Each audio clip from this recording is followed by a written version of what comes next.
Bagaimana kabarnya ini? Alhamdulillah. Baik, luar biasa. Semangat ya Pak. Semangat. Oke, hari ini insya Allah kita akan praobservasi dulu kan nanti siang Pak Heri observasi nggih. Nah, sebelum kita observasi memang harus ada praobservasi dulu sehingga mohon izin saya akan menanyakan beberapa pertanyaan kepada Pak Heri sebagai wujud persiapan Nah, langsungan nggih. Untuk pertanyaan pertama, kira-kira hari ini tujuan pembelajaran yang ingin dicapai Pak Heri?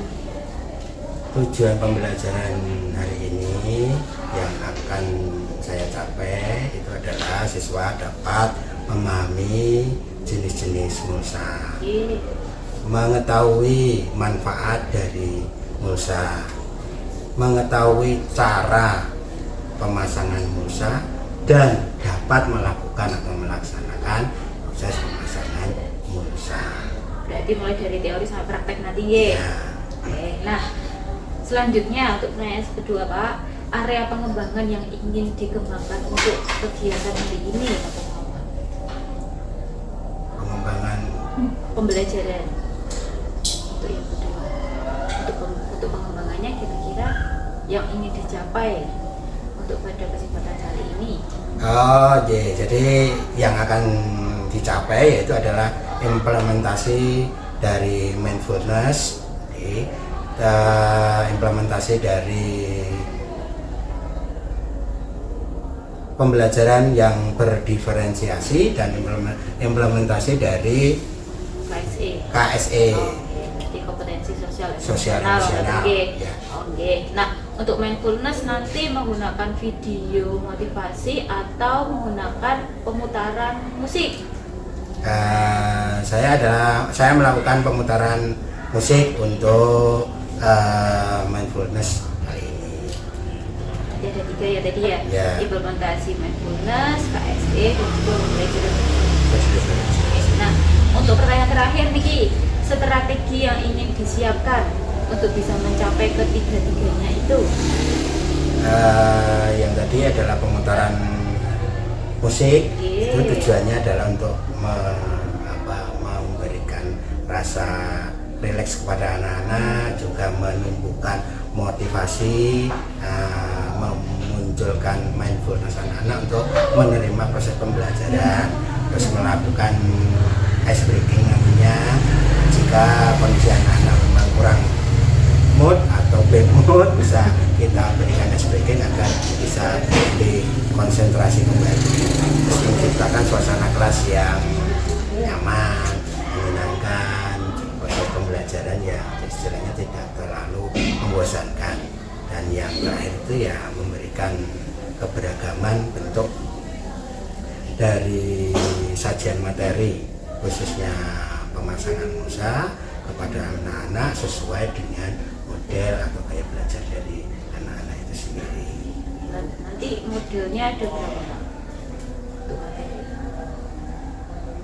Modelnya ada 2, yaitu penyampaian dengan PowerPoint, terus yang kedua yaitu dengan video pembelajaran, di mana memberikan contoh kegiatan praktek pada proses pemasangan mulsa.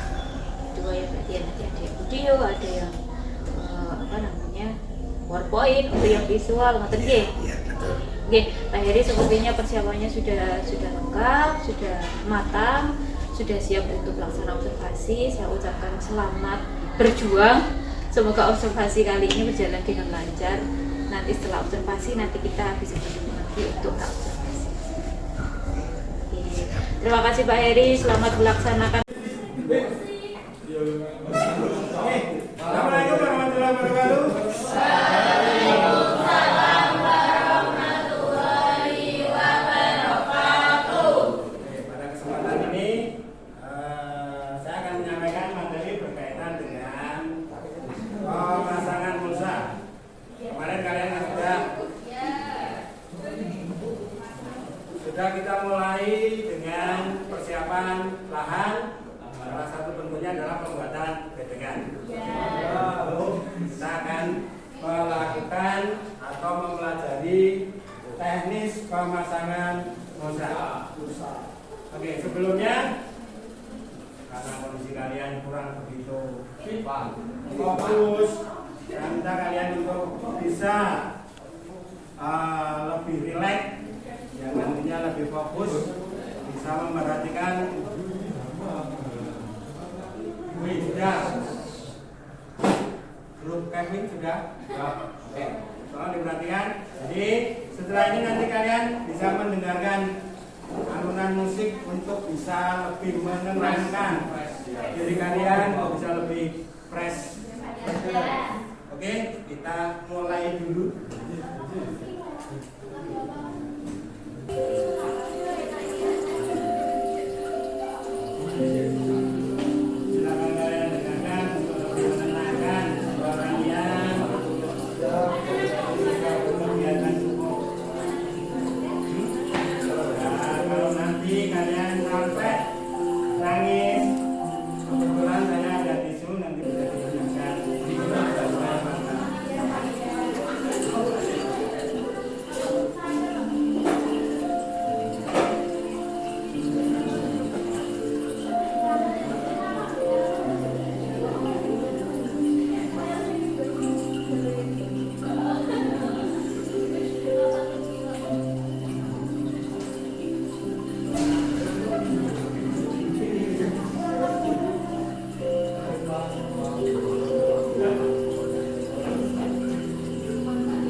membuat kalian agak. Saya minta kalian sekarang jangan terlalu ekstrim. Saya minta kalian untuk berdiri. Kita melakukan gerakan untuk menghilangkan rasa kenyamanan dari akibat atau dari musik yang sudah kalian dengarkan. Silakan ambil posisi, silakan berdiri. Saya berikan contoh dulu ya. Seperti biasa, ini sudah pernah kalian lakukan di tingkat-tingkat sebelumnya di SD, SMP, seperti kepala, terus pundak, lutut, kaki. Saya minta kalian mengikuti dan melakukan gerakan yang saya ucapkan. Oke, kita mulai dari kepala ke atas, pundak, lutut, kaki. Tolong yang di dekat meja agak beralih daripada nanti kalau gerakannya agak cepat bisa kepalanya terbentur. Oke, siap? Kita mulai. Kepala, pundak, lutut, kaki.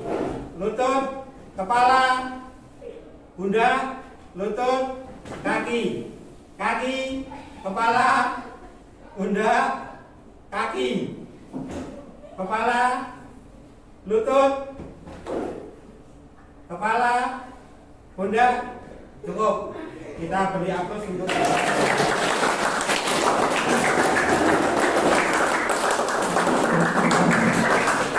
baik, terima kasih.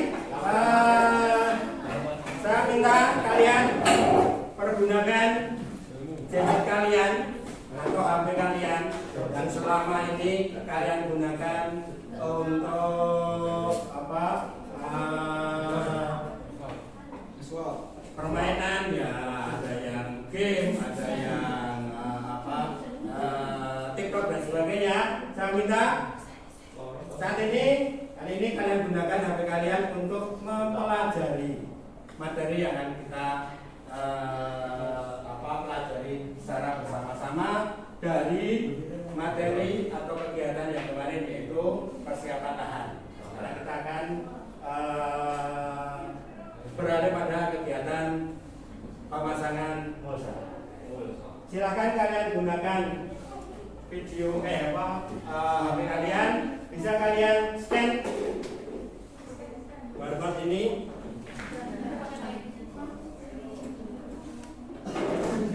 Ini isinya adalah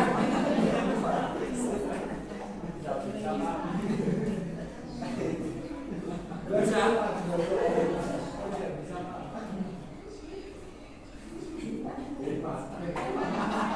yang ini, yang sebelah ini dulu. Ya.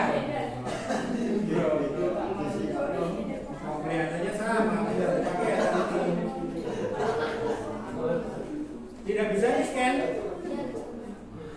Ya silakan mendekat. Oh, silakan yang di belakang yang terlalu jauh bisa mendekat untuk.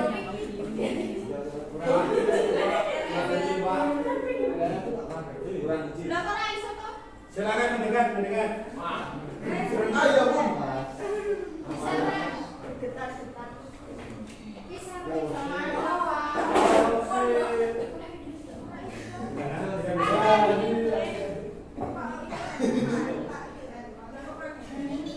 Untuknya PowerPoint.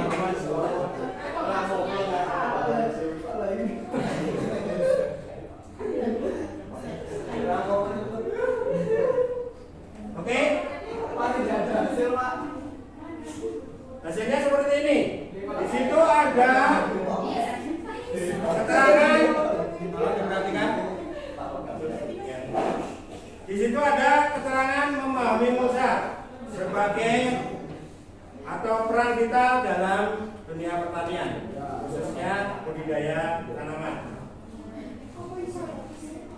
Mulsa yang pernah atau yang kalian pahami apa? Ada yang tahu mulsa? Plastik hitam merah. Terus yang lainnya? Penutup bendengan. Fungsinya itu. Terus yang lainnya? Penahan lumpur. Penahan penguapan. Penahan apa? Lumpur. Oke. Jadi yang kalian sebutkan tadi itu adalah fungsi dari mulsa. Sementara untuk kategori mulsa itu dibedakan menjadi dua. Nah, yang pertama mungkin ada yang tahu? Mulsa organik dan mulsa anorganik. Nah, dari yang kalian sebutkan tadi, definisi mana yang termasuk ke dalam anorganik? Ya, betul. Apa yang disampaikan Angel tadi? Plastik hitam merah itu termasuk ke dalam mulsa Yang organik. Nah, yang organik ada yang tahu? Padi. Apanya? Bagian apa dari padi yang dimanfaatkan sebagai mulsa? Daun. Batang. Oke, yang lainnya? Biji. Apakah betul biji? Biji bisa dimanfaatkan? Kulit apa? Oh, kulit biji. Oke. Oke. Apa yang disebutkan tadi yang sudah disampaikan itu adalah benar. Jadi dari batang, daun dari padi itu bisa dimanfaatkan sebagai mulsa organik. Kenapa organik? Dari alam. Yang lain? Dari tumbuhan bersifat biologis. Yang lainnya? Ya. Apa yang kalian sampaikan adalah benar. Jadi mulsa organik itu biasanya pemanfaatan limbah dari tumbuhan. Ya, jadi limbah dari bagian dari tanaman yang tidak digunakan untuk konsumsi dan sebagainya itu digunakan sebagai mulsa organik. Ya, itu mudah terurai, makanya sifatnya organik. Itu mudah terurai. Oke, kita lanjut di slide berikutnya. Itu ada manfaat mulsa. Di situ ada 3 manfaat mulsa. Yang pertama apa? Menjaga kelembapan tanah. Penguapan, bahasa sederhana kalian adalah penguapan. Menjaga penguapan. Maka kelembapan itu tetap, apalagi pada musim-musim kemarau, tingkat evaporasinya cukup tinggi, maka ditahan dengan menggunakan mulsa.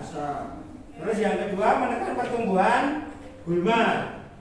Tujuannya penggunaan mulsa, apalagi yang sifatnya mulsa anorganik, tadi adalah plastik hitam merah. Nah, itu sangat membantu petani untuk menekan pertumbuhan gulma. Jadi proses sanitasinya itu tidak, intervalnya tidak terlalu pendek, tidak terlalu sering. Jadi tenaga kerja yang dibutuhkan untuk melakukan sanitasi itu biayanya bisa ditekan. Untuk yang selanjutnya, yang nomor 3 itu adalah memperkaya kesuburan tanah. Ini kecenderungannya pada mulsa yang sifatnya organik karena mudah terurai. Terjadi proses pembusukan yang nantinya bisa mengarah atau menjadi perubahan menjadi kompos.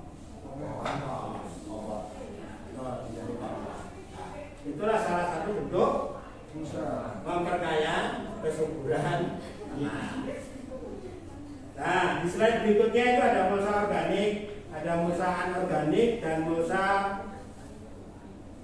biodegradable.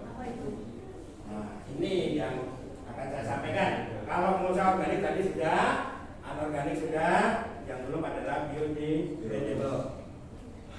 Nah, maksudnya di sini adalah mudah terurai secara alami. Ya.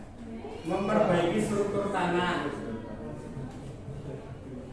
Ya, contohnya tadi. Ini tadi apa? Dibungkus apa? Biji padi tadi dibungkus apa? Nah, dibungkus kulit dengan istilah dengan nama sekam. Nah, itulah salah satu contoh mulsa biodegradable. Saya akan membaca ya, karena jadi sudah agak dengan bahasa asing rada-rada kesulitan. Terus ada contoh yang lain adalah daun kering, alang-alang yang sudah dipotong. Alang-alang ya, jangan ale-ale ya. Pokoknya alay-alay, alang-alang. Jadi daunnya itu dipotong, bagian umbinya, ripang di bawahnya itu dibuang. Nah, rumputnya itu yang bisa, daunnya itu bisa dimanfaatkan. Oke, lanjut ke pemilihan mulsa. Ada yang tahu mulsa dipilih berdasarkan apa? Faktornya apa yang mempengaruhi pemilihan dari mulsa? Kondisi tanah, yang lainnya Kondisi alam. suhu, kondisi alam, cuaca. Berarti cuaca, suhu termasuk ke dalam Usaha. Identifikasi. iklim. Ya, tak? Iklim itu berarti kan kaitannya dengan curah hujan, suhu. Nah, seperti itu. Jadi pemilihan mulsa yang tepat itu pertama adalah faktor iklim. Yang kedua faktor ketersediaan. Ya, ketersediaan itu maksudnya yang ada di situ, yang mudah didapat. Nah, misalnya mencari plastik mulsa anorganik sing hitam merah sulit karena kita posisinya di desa hutan seperti itu. Yang jelas tidak mudah untuk mengakses atau untuk mendapatkan mulsa plastik hitam merah, makanya menggunakan mulsa ya sifatnya organik yang ada di dekatnya atau mudah didapatkan. Ketersediaan lokal atau di sekitarnya itu mudah. Terus yang berikutnya adalah tujuan penggunaan. Tujuannya itu ada macam-macam, mungkin untuk menahan tumbuhnya gulma atau untuk menjaga kelembapan, evaporasi. Biasanya kalau yang organik itu biasanya untuk kelembapannya akan lebih terjaga. Nah, kebutuhan, jadi misalnya ada pertukaran udaranya itu lebih dibanding dengan yang anorganik. Kalau anorganik biasanya dikonsentrasikan untuk menghambat pertumbuhan gulma. Terus yang pertimbangan berikutnya adalah biaya dan kemudahan. Ya, teknik pengaplikasiannya dimulai dari persiapan lahan. Kemarin kalian sudah melakukan. Terus berikutnya ini adalah nanti pemasangan mulsa. Terus aplikasi dari mulsa itu. Terus pemeliharaan secara berkala dari mulsa tersebut. Iya caranya pemeliharaan secara berkala. Mana ya? Dibalik. Kalau mulsa plastik hitam merah itu biasanya kan menggunakan pengait untuk menahan mulsa itu tidak lepas. Nah, secara berkala, secara periodik, misalnya 2 minggu sekali atau 1 bulan sekali diperiksa kembali. Apakah itu kondisinya masih bagus atau kondisinya lepas? Kalau kondisinya lepas berarti harus cepatnya diganti atau diperbaiki agar tidak terangkat mulsa tersebut dan akhirnya malah menjadi bisa sobek, menjadi penghambat proses pertumbuhan dari tanaman yang kalian budidayakan. Itu salah satu bentuk pemeliharaan secara berkala. Ya, perawatan mulsa itu juga butuh dirawat. Nah, kaitannya dengan air atau pengairan.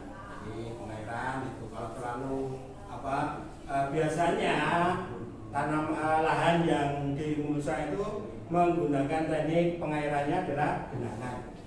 Atau bahasa Pak Tani itu dilep. Tapi itu dilep ya kayak padi dikasih air, nah, itu dilep. Nah, itu harus diperhatikan.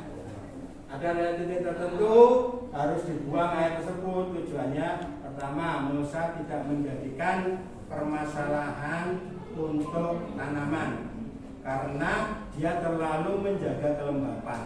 Justru akan menimbulkan munculnya jamur, munculnya bakteri yang nanti berdampak kepada tanaman. Nah, bakteri ya ada penyakitnya lain bakteri, jamur ada bitung dan sebagainya. Pembalikan mulsa ini biasanya untuk mulsa yang sifatnya organik. Jerami tadi kan bisa dibalik. Karena mulsa anorganik hitam merah berbalik nih kan sulit. Oke. Selanjutnya penambahan. Ya, memang kalau jika diperlukan, kalau yang sifatnya organik itu kan terjadi proses dekomposisi, busuk dan sebagainya, ya bisa ditambahkan mulsa kembali. Jerami misalnya bisa ditambahkan di atasnya. Itu beberapa dari perawatan dari Musa. Oke, berikutnya Musa akan membantu pada proses kesuburan tanah. Ada beberapa yang Musa bisa memberikan dampak kesuburan terhadap tanah. Ya seperti tadi yang disampaikan adalah Musa jerami. Itu karena dekomposisi atau pembusukan dari jerami tersebut itu nantinya akan memberikan nutrisi. Jadi perubahan komposisi yang ada pada jerami menjadikan nutrisi untuk tanaman tersebut, tanaman yang dibudidayakan. Terus bisa pembentukan humus, bisa juga peningkatan kesuburan. Yang jelas dua itu tadi akan memberikan peningkatan kesuburan tanah. Oke, sampai di sini ada pertanyaan? Oke. Kalau tidak ada pertanyaan, saya minta kalian scan lagi. Ya, scan lagi yang ini.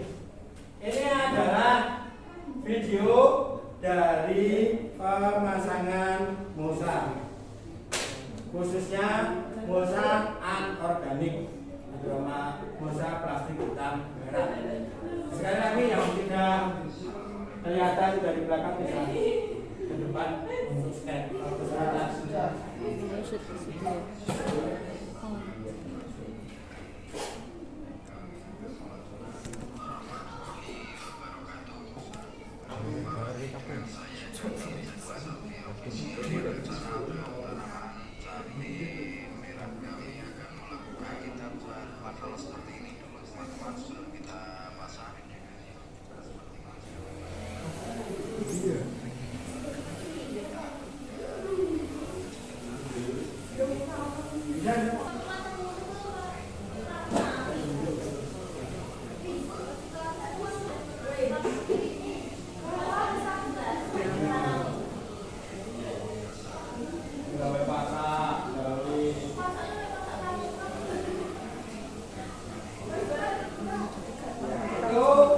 Di video itu adalah salah satu cara atau teknik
Sudah paham?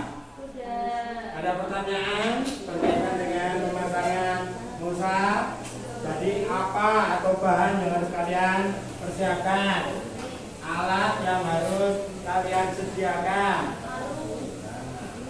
Itu sudah setelah sudah bisa kalian pelajari, bisa kalian persiapkan untuk kegiatan praktek setelah ini.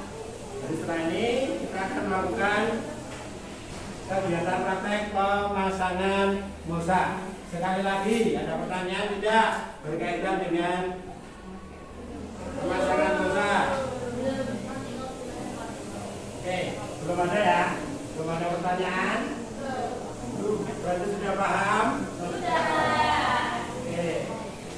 Kalau sudah paham, dari video itu bagian peraknya dipasang di mana? Kenapa harus di atas? Memantulkan cahaya. Memantulnya kayak cermin. Kenapa? Kolor mau kolor? Kolor.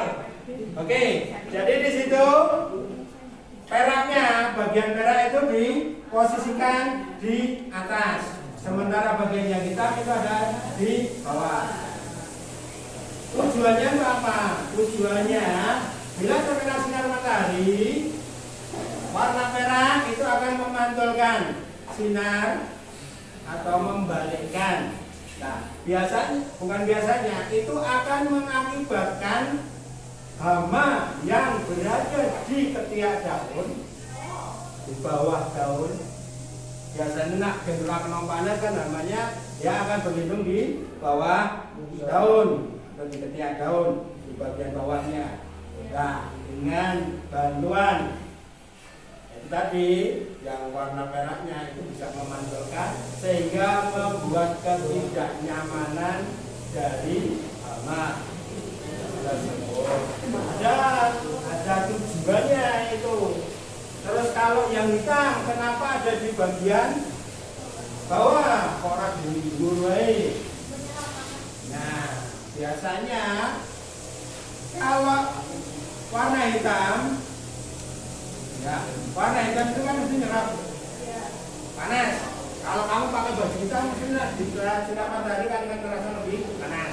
Nah, ini tujuannya pantulan panas yang ada atau yang keluar dari tanah itu pasti tetap tertahan di sekitar atau di lingkungan tanah tersebut. Tujuannya apa? Kelembabannya tidak terlalu tinggi, maka tidak akan muncul jamur. Video tidak muncul. Oke, sampai di sini. Paham ya? Kalian pahami semua? Oke, kalau memang seperti itu, kalian sudah siap. Sekarang kalian persiapkan diri untuk kegiatan praktek pemasangan Musa. Terima kasih. Assalamualaikum warahmatullahi wabarakatuh. Waalaikumsalam warahmatullahi wabarakatuh. Terima kasih. Assalamualaikum warahmatullahi wabarakatuh.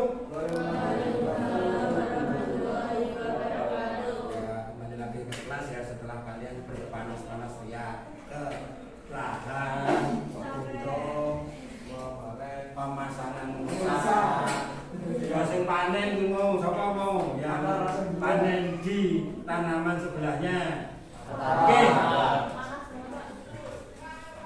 Terima kasih kalian sudah mempersiapkan kembali untuk berkegiatan atau informasi berkaitan dengan pemasangan Musa atau kegiatan pembelajaran hari ini. Nah, setelah kalian berpanas-panas ya silakan saya mohon atau saya minta refleksi dari kalian atau umpan balik ya untuk Pak Eri pada proses pembelajaran hari ini. Mungkin apa yang bisa kalian dapatkan dari proses pembelajaran hari ini? Silakan kalian sampaikan atau mungkin harapan ke depannya model pembelajaran yang seperti apa yang bisa kalian maksudnya yang kalian inginkan untuk kemajuan pada pembelajaran selanjutnya. Ini ada, silakan. Zel, apa yang didapat? Yang didapat mengerti jenis-jenis dari pulsa, mengetahui tujuannya, kegunaannya, dan cara menentukan jenis yang diperlukan. Juga mengetahui kelebihan dari tiap pulsa. Itu aja, Pak. Oke, yang lain? Yang lain? Apa yang didapat dari ini? Selain panas maksudnya. Maksudnya yang jelas sesuatu yang sifatnya positif. Kalau panas pasti lantang panas maco. Capek. Oke. Berarti ini sebuah pembelajaran buat kalian. Oh, orang bekerja itu berarti capek. Tidak capek. Berarti kamu harus lebih menghargai orang tua kalian yang bersusah payah untuk. Oke, yang lainnya? Sudah, Pak. Oke. Nah, baik, sebelum saya tutup kegiatan pembelajaran kali ini, saya akan menyimpulkan bahwa kegiatan pemasangan mulsa yang sudah kalian pahami ada tujuan dari pemasangan mulsa, ya tujuannya tadi untuk pengendalian gulma, untuk membantu mengendalikan hama maupun penyakit, menjaga kesuburan tanah, dan beberapa manfaat yang bisa kita dapatkan dari proses pemasangan mulsa. Berarti memang pemasangan mulsa baik yang organik maupun anorganik itu sangat dibutuhkan untuk proses budidaya.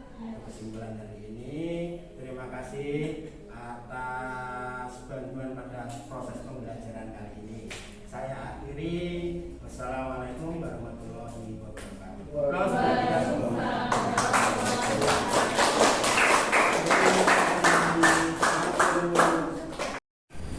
Sudah. Ini sebagai langkah pasca observasi. Jadi kemarin Pak Heri sudah observasi di kelas G. Saya juga sudah menunggu Pak Heri dan alhamdulillah kasusnya lancar ya Pak. Amin, alhamdulillah lancar. Nah, dari hasil observasi kemarin, kira-kira apakah tujuannya sudah tercapai Pak? Alhamdulillah tujuan dari pembelajarannya itu sudah tercapai. Kemarin ada itu nih Pak? Ada 4 tujuan pembelajaran itu. Yang pertama itu adalah mengetahui fungsi mulsa, terus jenis dari mulsa dan anorganik, terus tata cara pemasangan mulsa dan sekaligus melaksanakan pemasangan mulsa. Alhamdulillah. Nah, untuk area Pak, apa pengukurannya? Untuk yang diukur itu adalah mengenai mindfulness atau implementasi dari mindfulness, terus implementasi dari KSE dan pembelajaran berdiferensiasi. Kemarin juga sudah putar musik dan juga Pak Heri juga sudah menyiapkan beberapa jenis materi terkait dengan berbagai macam gaya belajar ini. Mohon izin Pak Heri, dari pengamatan saya, mohon maaf sebelumnya ini ada beberapa memang yang kemarin kelewat. Mohon izin saya menyampaikan. Jadi kemarin Pak Heri terlupa untuk menanyakan bagaimana perasaan anak setelah mindfulness. Nah, apakah mindfulnessnya berdampak atau tidak? Nggih, kemarin lupa belum ditanyakan. Lalu untuk kelewatan yang kedua itu adalah masih adanya pemaksaan untuk nyeken kemarin ya. Nggih. Yang ini dulu, setelah itu baru yang satunya. Nggih. Karena kalau berdiferensiasi itu kan memberikan keleluasan kepada anak terserah mau yang mana seperti itu. Nggih, hanya kelewat itu saja, kalau yang lainnya sudah oke. Nggih. Nah, untuk kedepannya ini untuk tindak lanjut rencana selanjutnya dengan untuk bisa meningkatkan kualitas pembelajaran kita mencoba. Ya, saya akan mencoba berkomunikasi dengan rekan sejawat, rekan guru yang sudah istilahnya melaksanakan kegiatan tersebut untuk mendapatkan variasi dari kegiatan-kegiatan yang berisikan istilahnya hampir sama. Selanjutnya mungkin ikut tingkat online ataupun offline untuk meningkatkan kompetensi saya khususnya di bidang khususnya di pembelajaran itu agar lebih istilahnya mengena kepada anak-anak dan diferensiasinya itu bisa lebih terpenuhi atau tercapai seperti itu. Ya, memang sekarang di kelas juga banyak ya Pak. Ya, Online, offline. ya. Mungkin juga dari teman-teman yang sudah ikut bisa Ya, bisa komunikasikan untuk bisa memberikan informasi kepada saya. Iya. Kalau sama besok Pak Heri ada info terbaru juga kami minta di-upgrade. Kan mungkin Pak Heri mencari ternyata dapat yang terbaru, nah kami minta juga itu di-upgrade nih Pak. Bertukar. Iya, bertukar. Nah, rencananya kapan Pak? Ya, paling secepatnya 2 atau 3 bulan ke depan kita mencoba untuk mencari informasi, dan kalau memang sudah ada saya akan tindak lanjut untuk mengikuti kegiatan tersebut Untuk persiapan semester depan. jelas seperti itu. Oke. Berikutnya Iya, Pak Heri sepertinya cukup sekian. Tadi juga Pak Heri sudah menyampaikan bahwa tindak lanjutnya adalah mengikuti pelatihan, juga berkolaborasi dengan rekan sejawat. Semoga apa yang kita ikhtiarkan bersama bisa membuahkan hasil. Tentunya juga tujuan utama adalah untuk meningkatkan kualitas pembelajaran. Terima kasih Pak Heri. Semoga kita semua menjadi lebih baik ke depannya. Amin.